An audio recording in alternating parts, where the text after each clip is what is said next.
Muito bem, pessoal, vamos dar continuidade à análise das questões do CESP. Agora nós vamos pegar o material de leitura e vamos ao texto de número 7. Vamos ao sétimo texto. Acompanhe, por favor, a leitura do sétimo texto. A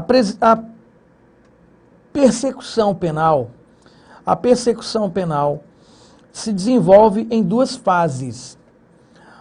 Uma fase administrativa de inquérito policial e uma fase jurisdicional de ação penal. Assim, nada mais é o inquérito policial que um procedimento administrativo destinado a reunir elementos necessários à apuração da prática de uma infração penal e de sua autoria. Em outras palavras, o inquérito policial é um procedimento policial que tem por finalidade construir um lastro probatório mínimo, ensejando justa causa para que o titular da ação penal possa formar seu convencimento a opinio delecti e, assim, instaurar a ação penal cabível. Nessa linha, percebe-se que o destinatário imediato do inquérito policial é o Ministério Público, nos casos de ação penal pública, e o ofendido nos casos de ação penal privada. De acordo com o conceito ora apresentado, para que o titular da ação penal possa, enfim, ajuizá-la, é necessário que haja justa causa. A justa causa, identificada por parte da doutrina como uma condição de ação autônoma, consiste na obrigatoriedade de que existam prova acerca da materialidade delitiva e, ao menos, indícios de autoria, de modo a existir fundada suspeita acerca da prática de um fato de natureza penal. Dessa forma, é imprescindível que haja provas acerca da possível existência de um fato criminoso e indicações razoáveis do sujeito que tenha sido o autor desse fato. Evidencia-se, portanto, que é justamente na fase do inquérito policial que serão coletadas as informações e as provas que irão formar o convencimento do titular da ação penal, isto é, a opinio delicti, com base nos elementos apurados no inquérito que o promotor de justiça, convencido da existência de justa causa para a ação penal, oferece a denúncia, encerrando a fase administrativa da persecução penal. Muito bem, temos aí um texto, um texto didático, informando para nós a respeito da persecução penal, de como ela se desenvolve e o que cada fase sua representa. Também os desdobramentos e as consequências disso para o titular penal. Beleza? Um texto excelente. Muito bem, acompanhando aí comigo as questões relacionadas ao texto. A oitava questão. Conforme as ideias contidas no texto sétimo, ideias 34. A fase do inquérito policial em que são coletadas as informações e as provas que irão formar o convencimento do titular da ação penal é denominada opinio delecti. Veja só, preste atenção. Eu quero que você volte ao texto comigo para essa expressão onde ela aparece. Ela aparece no primeiro parágrafo. Eu quero que você leia comigo a partir da linha 6. Em outras palavras, o inquérito policial é um procedimento policial que tem por finalidade construir um lastro probatório mínimo, ensejando justa causa para que o titular da ação penal possa formar seu convencimento. A opinio delicti e assim instaurar a ação penal cabível. Então, bem aí, a gente tem uma definição implícita de o que é opinio delicti. No item 34, é dito assim: a fase do inquérito policial em que são coletadas, e lá no texto é dito, o inquérito, olhe, veja só, o inquérito policial é um procedimento, lá no final, esse procedimento chamado inquérito policial é chamado opinio delicti. E aqui ele está tratando como se o inquérito policial fosse dividido em fases. Não é isso. O inquérito policial é uma das fases da persecução penal. Então aqui eu tenho uma distorção das informações. Informação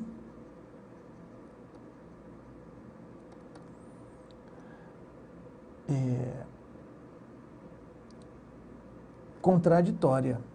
Temos aqui uma espécie de contradição.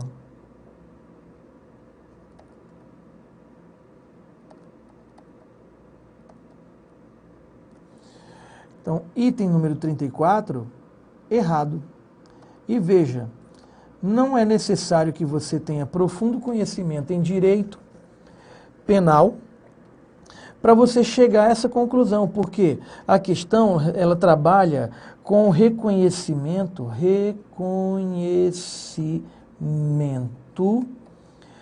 do que o texto diz. Ou seja, é uma questão de compreensão textual.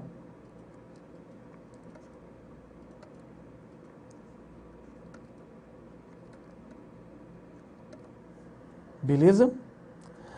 Item 34 agora. O item 34 sugere: a fase jurisdicional da persecução penal tem início após o oferecimento da denúncia pelo promotor de justiça. Veja, a fase jurisdicional da persecução penal tem início após o oferecimento da denúncia pelo promotor de justiça. Voltando ao texto, a gente vai encontrar essa informação apresentada na linha 10. Deixe-me ver. Nessa linha, percebe-se que o destinatário imediato do inquérito policial é o Ministério Público, nos casos de ação penal pública, e o ofendido nos casos de ação penal privada. Não, não é aí. Deixe-me ver onde está essa informação.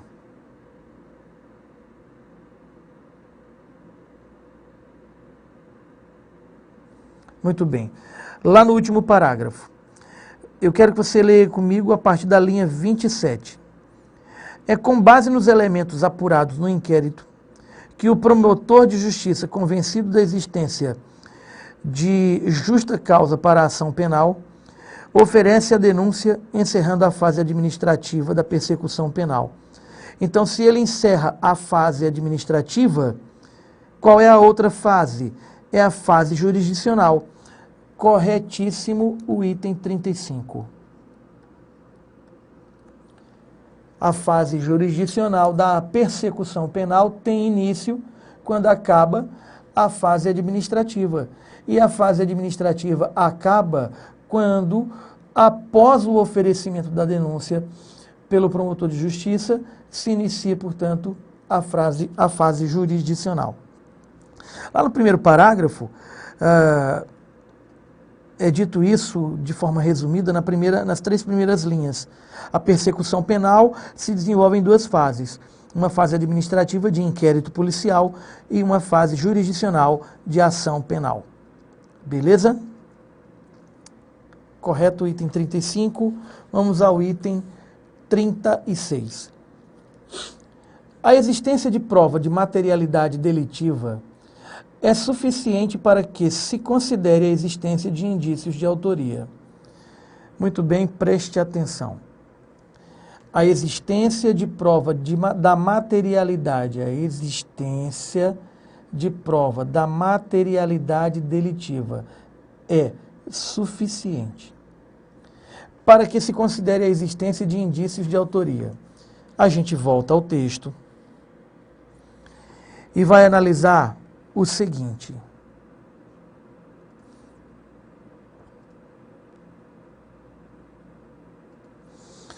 Lendo comigo a partir da linha 3.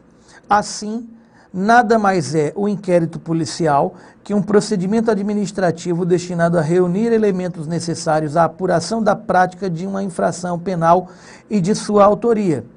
Em outras palavras, o inquérito policial é um procedimento policial que tem por finalidade construir um lastro probatório mínimo, ou seja, um conjunto de provas mínimo, ensejando justa causa para que o titular da ação penal possa formar seu convencimento da opinio delicti, assim instaurar a ação penal. Mas aqui adiante, de acordo com o conceito ora apresentado, para que o titular da ação penal possa, enfim, ajuizá-la, é necessário que haja justa causa.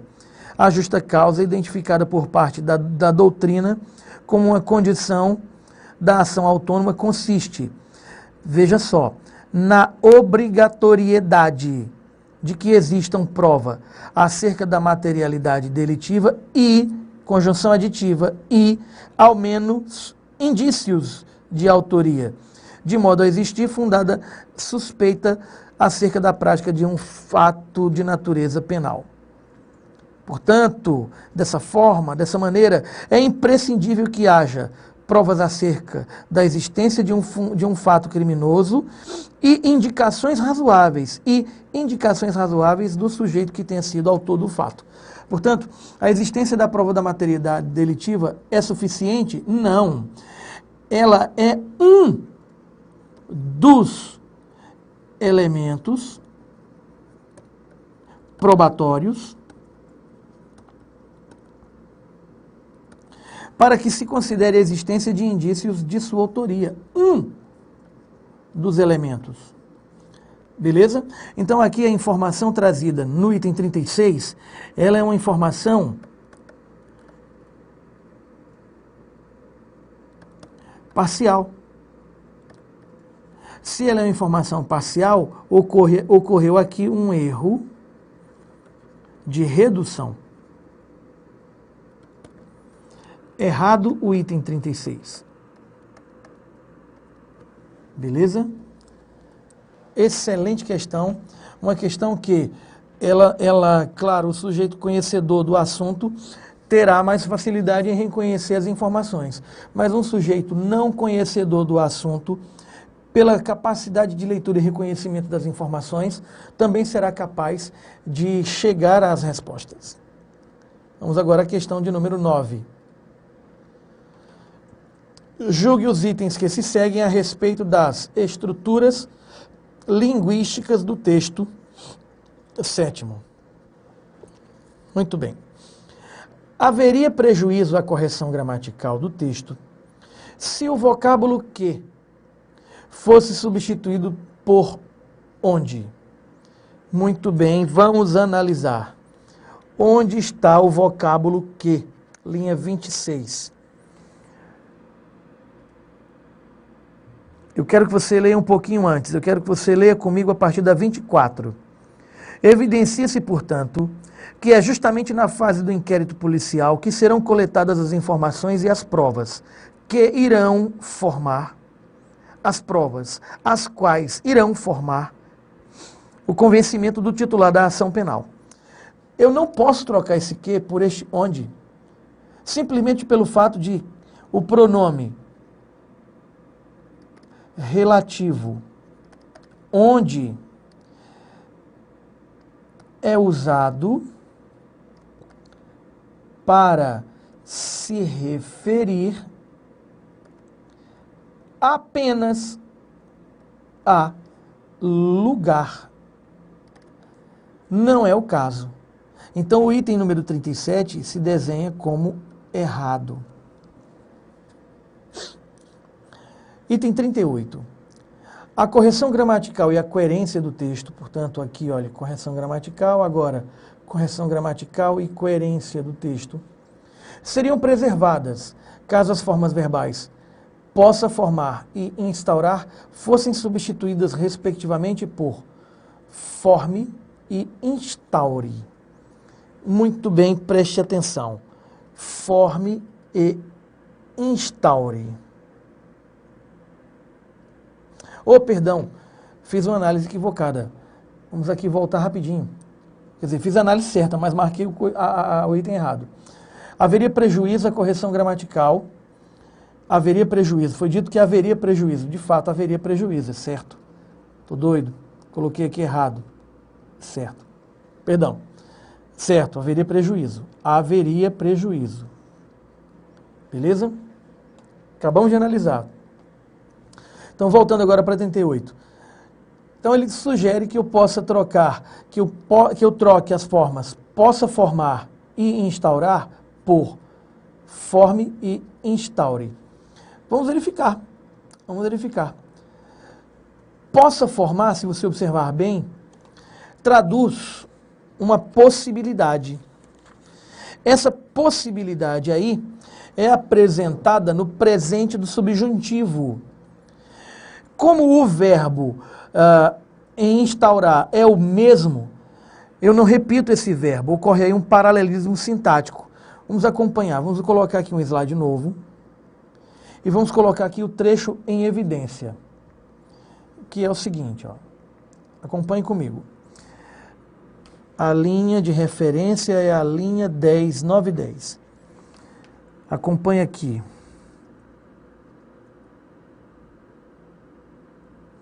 Então, esse trecho inicial aqui não nos interessa. Agora, para que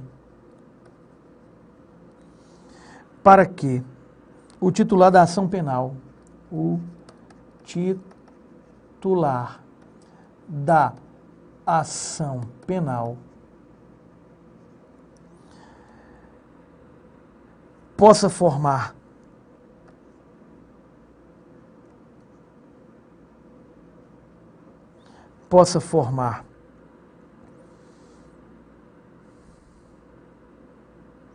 seu convencimento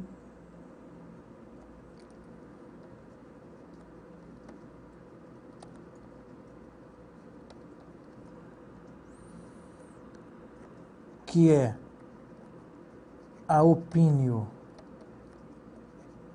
delicti e assim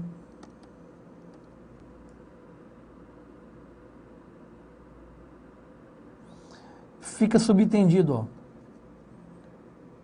possa instaurar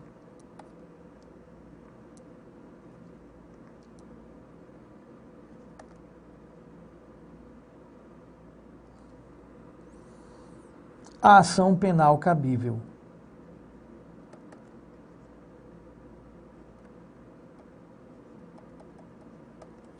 Muito bem, preste atenção.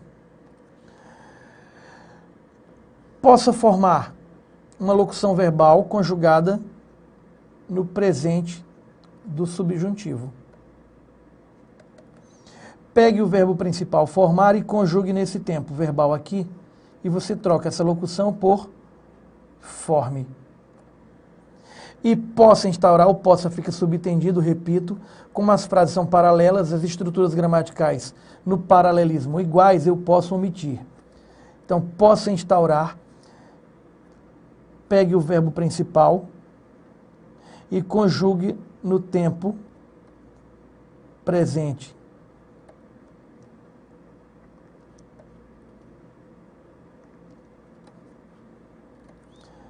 Do subjuntivo e você terá instaure. Beleza? É isso que está em evidência aí na questão. Portanto, o item 38, perfeito. A correção gramatical e a coerência do texto seriam preservadas, sim. Seriam preservadas, sim. Caso as formas verbais possa formar e instaurar fossem substituídas respectivamente por forme e instaure. Perfeito. Item 39 agora. O sentido original do texto e sua correção gramatical seriam mantidos se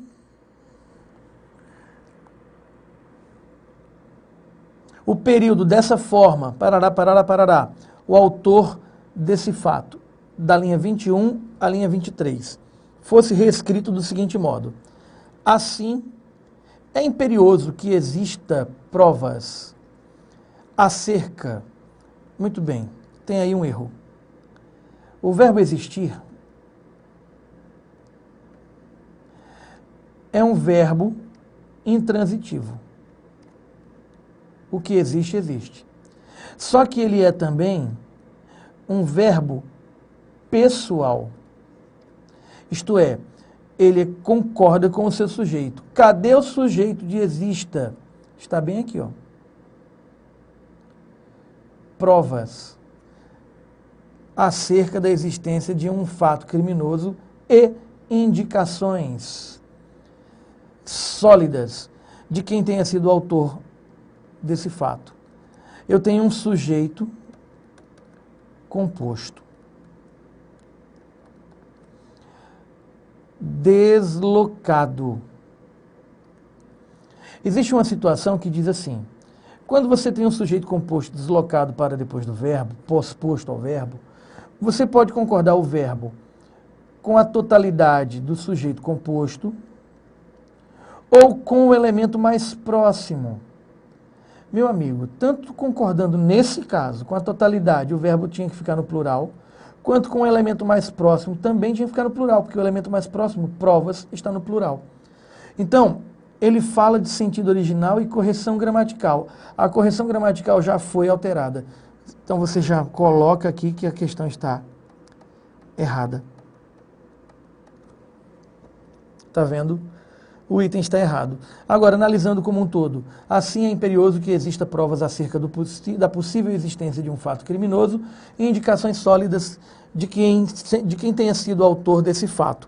Se eu analisar a frase original, linha 21 e 23, eu tenho: evidencia-se, portanto... Não, um pouco mais antes.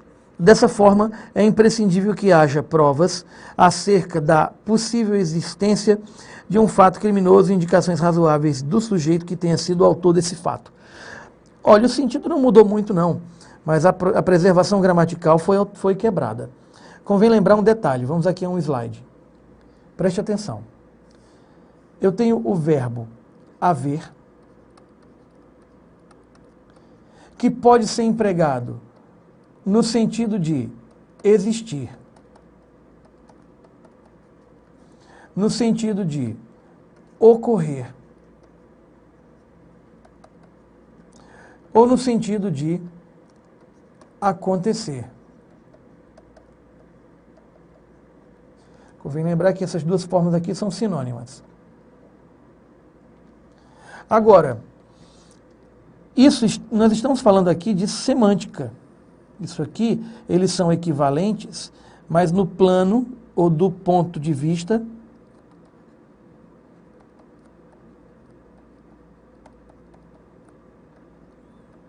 semântico. Ok? Porque do ponto de vista sintático,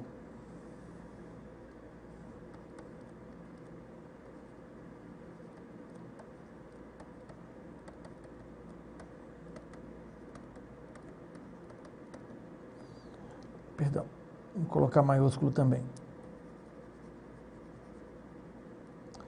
Do ponto de vista sintático,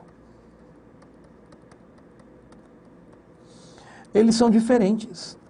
Como assim são diferentes, Adeildo? Assim, ó. O verbo haver, ele é verbo transitivo direto e é impessoal. O verbo existir é verbo intransitivo, o verbo correr é verbo intransitivo, o verbo acontecer é verbo intransitivo e todos eles são pessoais. Então, aqui, com o verbo haver, você vai encontrar um objeto direto. E esse objeto direto, quando eu substituo o verbo haver pelos verbos existir, ocorrer e acontecer, ele se transforma para esses verbos no seu sujeito.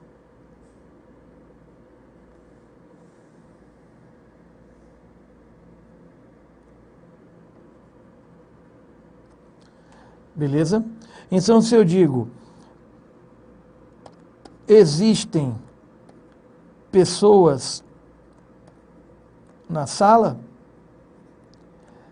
é igual a dizer há no singular pessoas na sala. Só que a função de pessoas aqui é sujeito e aqui é objeto direto. Beleza? Aqui eu digo, por exemplo, ocorreram acidentes na via local, é igual a dizer que houve acidentes na via local. Tá vendo? O verbo no singular. Aqui o verbo no plural, porque acidentes aqui é sujeito e acidentes aqui é objeto indireto. Convém lembrar que o verbo haver nesses sentidos empregados é impessoal. E quando o verbo é impessoal, ele se conjuga na terceira pessoa do singular, obrigatoriamente. Beleza? Então, voltando aí à questão, item 40. No item 40, nós temos evidencia-se o pronome se pode facultativo aí corretamente ser posposto como aí foi empregado, quanto anteposto à forma verbal se evidencia. Errado. Por que errado? Não se inicia oração com próclise. E o que é próclise, Adeildo? É a colocação do pronome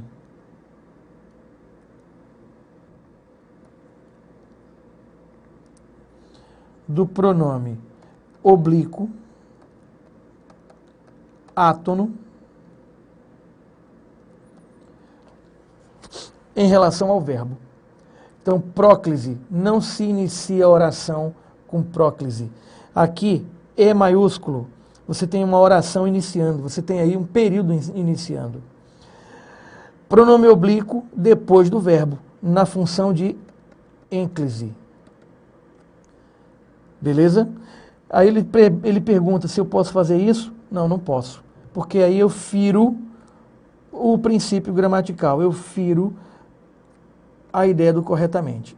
Errado o item 40. E aí a gente fechou mais uma questão e encerra por aqui mais uma aula. Beleza? Aquele abraço, foco na banca, foco no estudo de gramática que a banca propõe. Um abraço.